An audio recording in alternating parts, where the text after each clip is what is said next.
Baik, Assalamualaikum warahmatullahi wabarakatuh. Kembali lagi bersama saya di manajemen piutang ya teman-teman. Nah, untuk pembahasan manajemen piutang ini kita akan membahas bagaimana piutang tersebut ya. Piutang dagang itu apa sih? Piutang dagang itu adalah komponen aktiva lancar ya. Jadi piutang dagang itu adalah komponen aktiva lancar yang cukup penting ya. Secara umum, perusahaan akan lebih suka untuk menjual dengan tunai ya, dengan tunai. Karena akan menerima kas lebih cepat dan memperpendek siklus kas. Ya kan? Ketika seseorang itu membeli barang dagang kita dengan tunai berarti langsung kas itu kita terima, uang itu diterima oleh perusahaan, makanya lebih disukai oleh perusahaan. Tetapi ya, tekanan persaingan membuat perusahaan bersedia menjual secara kredit. Nah, penjualan secara kredit ini berarti akan menghasilkan yang namanya piutang gitu. Piutang dagang nanti muncul ketika penjualan terjadi secara kredit tadi. Tetapi ya perusahaan belum menerima kas tersebut. Jadi ada waktu dari seseorang atau konsumen membeli produk kita, membeli barang kita ke kas yang akan kita terima jika penjualan dilakukan secara kredit. Nah, dengan demikian, penggunaan piutang diharapkan bisa meningkatkan penjualan dan keuntungan. Tetapi di lain pihak apa? Piutang juga menyebabkan peningkatan biaya yang berkaitan dengan piutang itu sendiri. Biaya tersebut nanti bisa dikategorikan dengan biaya kesempatan. Karena dana itu tertanam pada investasi piutang. Seharusnya kan kita bisa nih investasi ke surat berharga lainnya. Tapi karena kita investasi ke piutang ya udah berarti ada biaya kesempatan yang kita tanggung di sana. Dan juga ada biaya piutang yang tidak terbayarkan. Jadi kebijakan piutang ini apa? Kebijakan piutang ini nanti akan adanya trade-off antara risiko dan juga keuntungannya. Nah, kebijakan piutang yang baik itu bagaimana? Kebijakan piutang yang baik adalah kebijakan yang bisa mengoptimalkan trade-off antara return tadi, ya keuntungan, dan risiko atau kerugian dari piutang tersebut.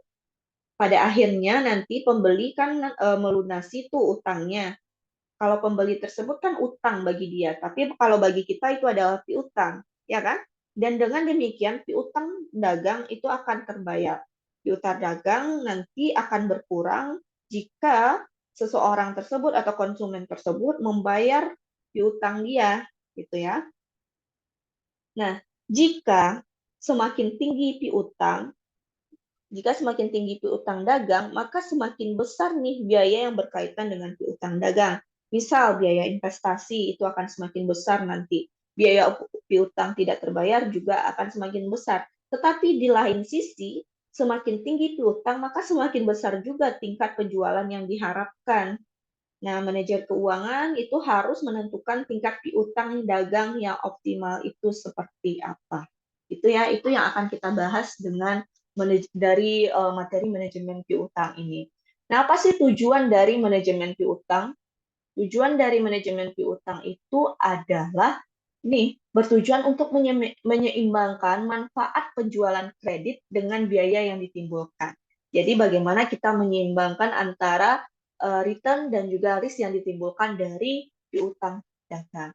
Oke, apa sih faktor-faktor yang mempengaruhi besarnya piutang? Faktor-faktor yang mempengaruhi besarnya piutang itu ada dua.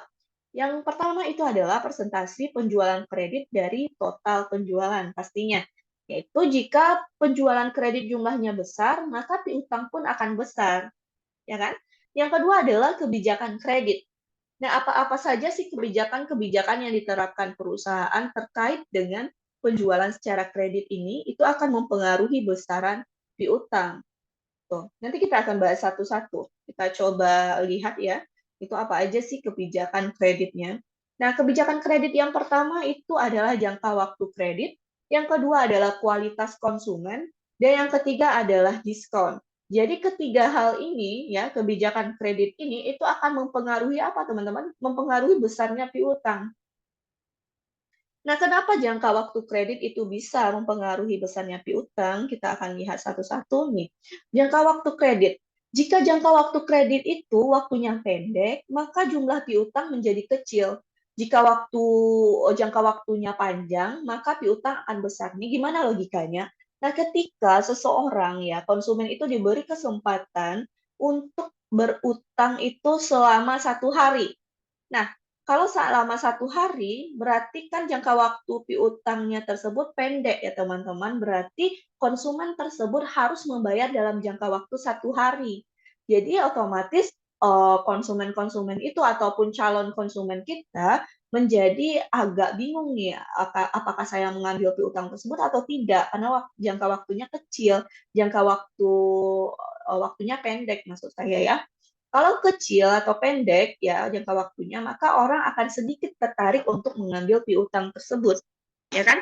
Tapi kalau jangka waktunya panjang, misalnya 1 bulan, ya misalnya teman-teman itu menjual handphone, jadi bisa nih dibayar dalam jangka waktu 1 bulan gitu piutangnya. Jadi kalau seperti itu, maka konsumen ataupun calon konsumen akan tertarik, makanya jumlah piutangnya akan menjadi semakin besar gitu. Ketika jangka waktu pendek yang diberikan oleh perusahaan itu namanya adalah kebijakan jangka waktu kredit yang ketat. Sedangkan kalau kebijakan jangka waktu kredit yang longgar itu adalah perusahaan memberi jangka waktu yang panjang untuk dalam membayar piutangnya, piutang konsumen tersebut. Oke, apa sih yang dikategorikan ketika kita itu diperbolehkan memperpanjang waktu kredit? Jika apa? Jika peningkatan laba itu lebih besar daripada tingkat keuntungan yang diharapkan. Oke, bagaimana cara kita mencari peningkatan laba ini? Peningkatan laba itu dicari dengan persen dari peningkatan laba dikali dengan penjualan, peningkatan penjualan. Nanti kita akan lebih jelasnya di contoh soal nanti ya. Nah, lalu ketika kita sudah tahu bagaimana cara mencari peningkatan laba, terus bagaimana sih cara mencari tingkat keuntungan yang diharapkan? Cara mencari tingkat keuntungan yang diharapkan itu adalah persen dari tingkat keuntungan yang diharapkan dikali dengan manfaat perubahan piutang. Nah, karena manfaat perubahan piutang ini perlu dicari juga, berarti kita cara mencarinya itu adalah persen dari manfaat perubahan piutang dikali dengan perubahan piutang. Oke, itu adalah bagaimana suatu perusahaan itu diperbolehkan untuk mengubah jangka waktu kreditnya dari waktunya pendek menjadi panjang, yaitu ketika peningkatan labanya lebih besar daripada tingkat keuntungan yang diharapkan. Baik, kita lanjut ke yang kedua. Tadi kan ada 3 ya, kebijakan kredit itu ada jangka waktu kredit, kualitas konsumen, dan diskon. Kita udah membahas jangka waktu kredit, berarti kita membahas lagi yang kedua adalah kualitas konsumennya bagaimana. Jadi kebijakan kredit ataupun bagaimana perusahaan itu dapat memutuskan untuk orang tersebut bisa mendapatkan penjualan kredit bagaimana atau piutang bagaimana gitu ya. Ada kualitas konsumennya perlu diperhatikan, yaitu dengan memperhatikan 5C dan 3R. Apa itu 5C? Yaitu karakter, capacity, capital, collateral, dan condition. Karakter itu adalah bagaimana kebiasaan konsumen ini dalam membayar utang di masa lalu. Apakah macet? Ya, apakah lancar dia membayar piutang di masa lalu, utangnya di masa lalu atau tidak gitu. Nah, yang kedua itu adalah capacity, yaitu kemampuan konsumen dalam membayar utang. Ya, kira-kira dia itu punya kapasitas nggak sih untuk membayar utangnya ini atau tidak? Itu perlu diperkirakan. Selanjutnya adalah kapital.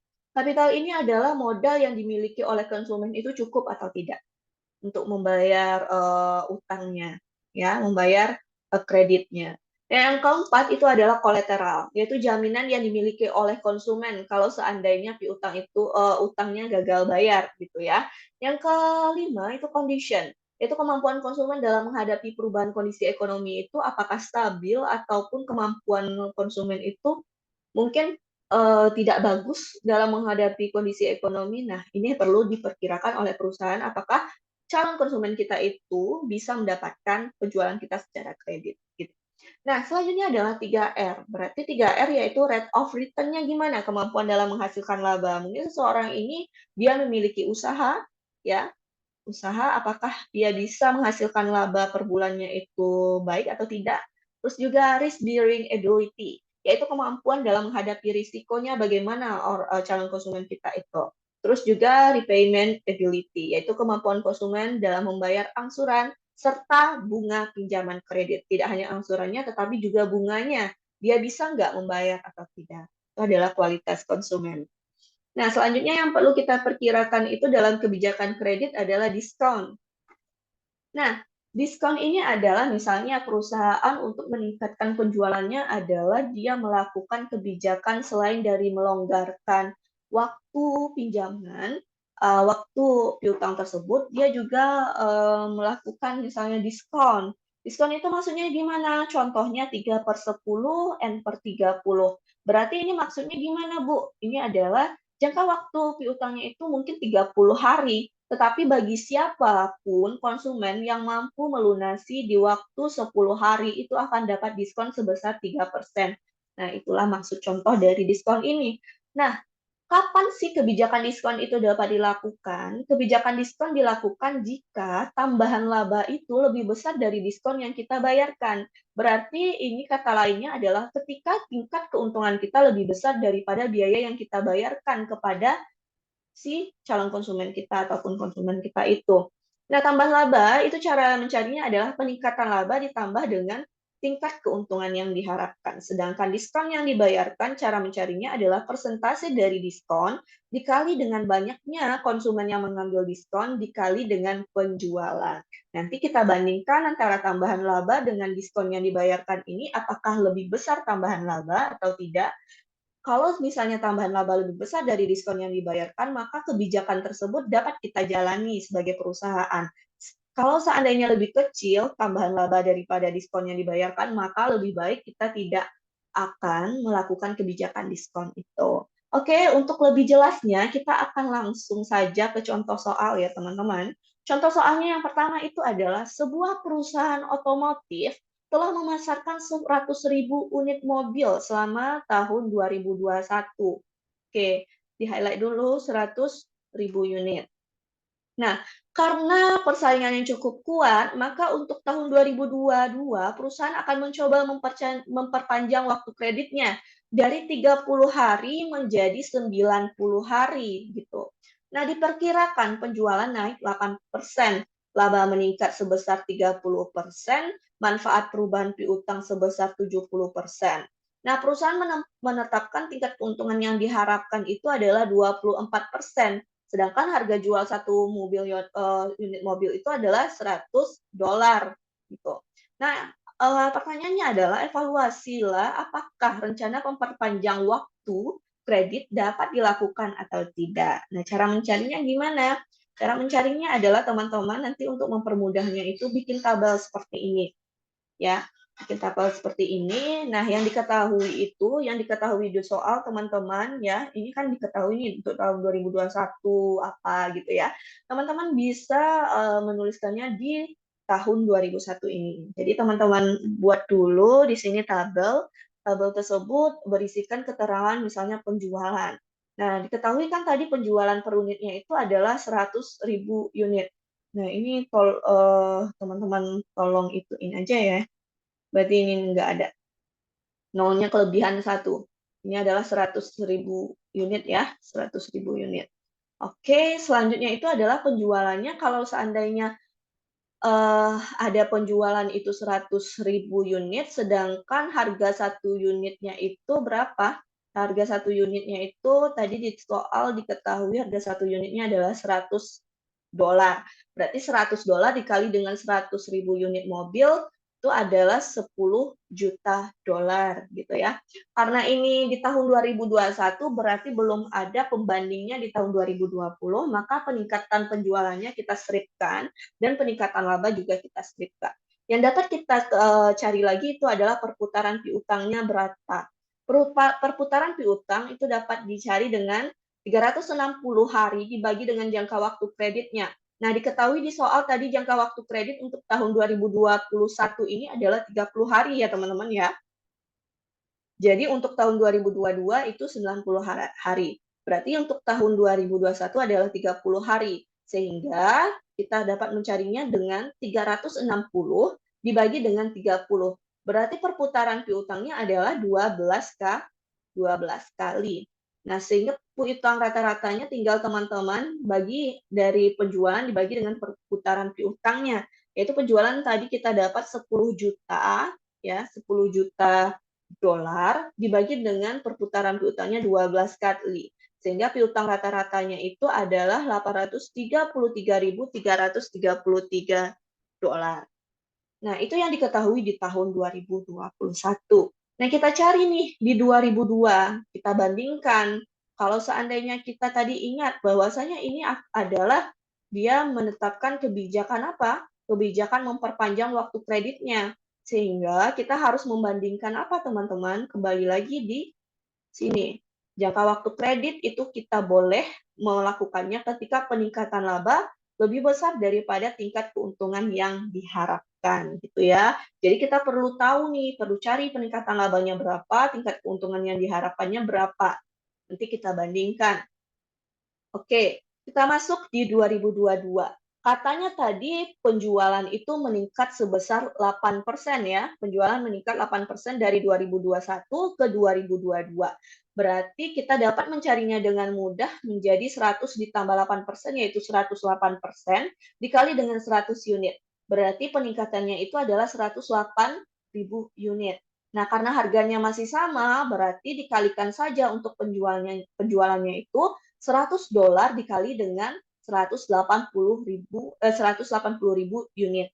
Maka didapat untuk penjualannya dalam dolar itu adalah 10.800.000 gitu. Nah, sehingga peningkatan penjualan dapat kita cari dengan cara mengurangkan antara tahun 2022 ke 2021, yaitu 10.800.000 dikurang dengan 10 juta. Sehingga peningkatan penjualannya kita dapatkan sebesar 800.000. Seperti itu. Nah, bagaimana dengan peningkatan labanya? Peningkatan labanya kan tadi dibilang bahwasanya meningkat sebesar 30%. Ya, laba meningkat sebesar 30%. Berarti kita dapat cari 30% ya, dikali dengan labanya tadi berapa nih peningkatannya penjualannya, yaitu 800.000. Berarti 30% dari 800.000 adalah 240.000 dolar ya. Nah, selanjutnya yang dapat kita cari adalah perputaran piutangnya. Karena dia itu memperpanjang dari 30 hari ke 90 hari, berarti perputaran piutangnya juga otomatis berubah. Kita cari 360 dibagi 90 adalah 4 kali. Gitu. Nah, perputaran piutang rata-ratanya adalah penjualan dibagi perputaran piutang. Penjualannya tadi kita udah cari sebesar 10.800.000 ya, 10.800.000. Nah, teman-teman pindahkan 10.800.000 dibagi dengan perputaran piutangnya adalah 4 kali. 4 kali. Maka didapatkan piutang rata-ratanya adalah 2.700.000. Sehingga perubahan piutangnya dari 2.700.000 ke 833.333 itu adalah 1.866.667 dolar ya, dolar ya. Nah, manfaat perubahan piutangnya berapa? Manfaat perubahan piutangnya diketahui di soal adalah 70%.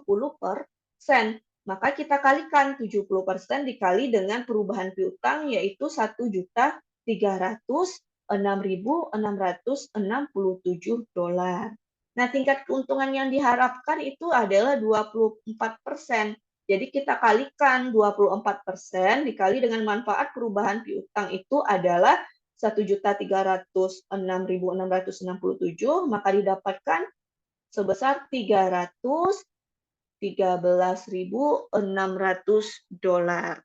Nah, apakah ini pertanyaannya adalah evaluasilah apakah rencana memperpanjang waktu kredit dapat dilakukan atau tidak. Nah, apa yang kita bandingkan? Bandingkan nih peningkatan laba dibanding dengan tingkat keuntungan yang diharapkan. Jadi teman-teman bandingkan peningkatan laba yang mana? Yang ini di poin 4. Itu bandingkan dengan tingkat keuntungan yang diharapkan. Apakah lebih besar atau kecil peningkatan labanya? Maka ini kan teman-teman dapat lihat berarti lebih kecil ya peningkatan labanya. Maka evaluasinya apa? Maka kebijakan untuk memperpanjang piutang, waktu piutang itu tidak dapat dilakukan. Jadi, sehingga memperpanjang kredit sebaiknya tidak dilakukan, karena peningkatan laba lebih kecil daripada tingkat keuntungan yang diharapkan, yaitu $240.000, itu lebih kecil nih peningkatan labanya, dibandingkan dengan tingkat keuntungan yang diharapkan sebesar $313.000. Gitu. Ya, itu adalah kebijakan ketika kita memperpanjang waktu kredit. Bagaimana kalau seandainya kita itu menggunakan diskon? Oke, kita masuk ke contoh soal 2. Nah, tadi dibilang bahwasannya setelah dilakukan perhitungan, ternyata perpanjangan waktu kredit ini tidak dapat dilakukan oleh perusahaan. Oleh karena itu, perusahaan merencanakan alternatif lain dengan memberikan diskon dengan syarat 2/10 N per 30. Nah, diharapkan penjualan ini akan meningkat menjadi 7,5%.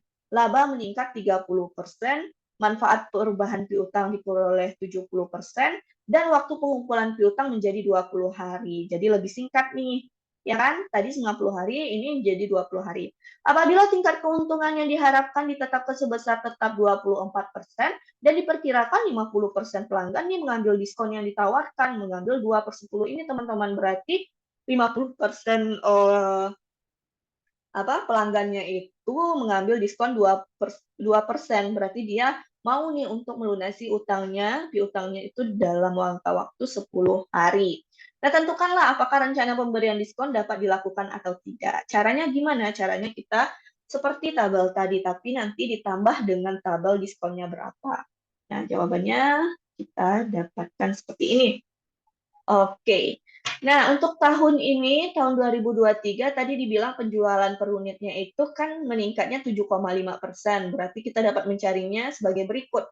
107,5% dikali 100 unit, 100.000 unit adalah 107.500 unit.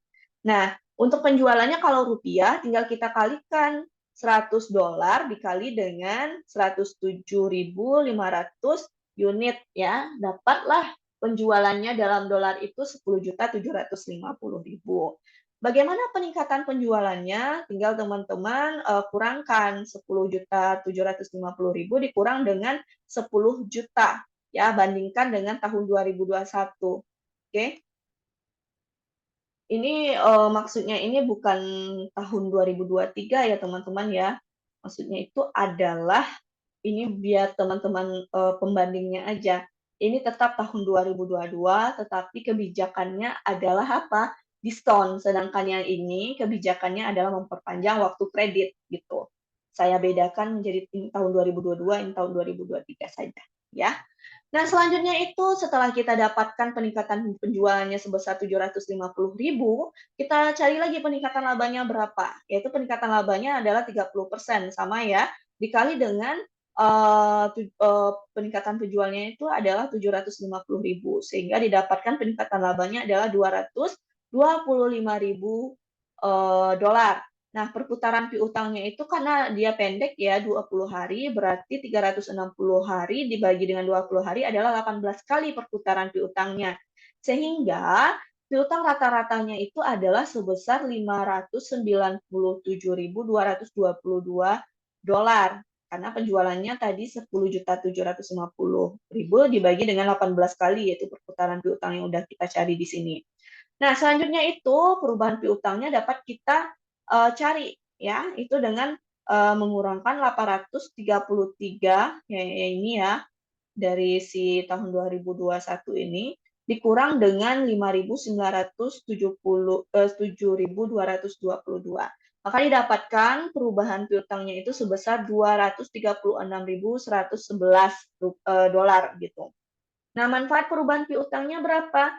Yaitu 70% dikali dengan berapa? Dengan perubahan piutangnya. Ya, didapatkan manfaat perubahan piutang sebesar 165.278 dolar.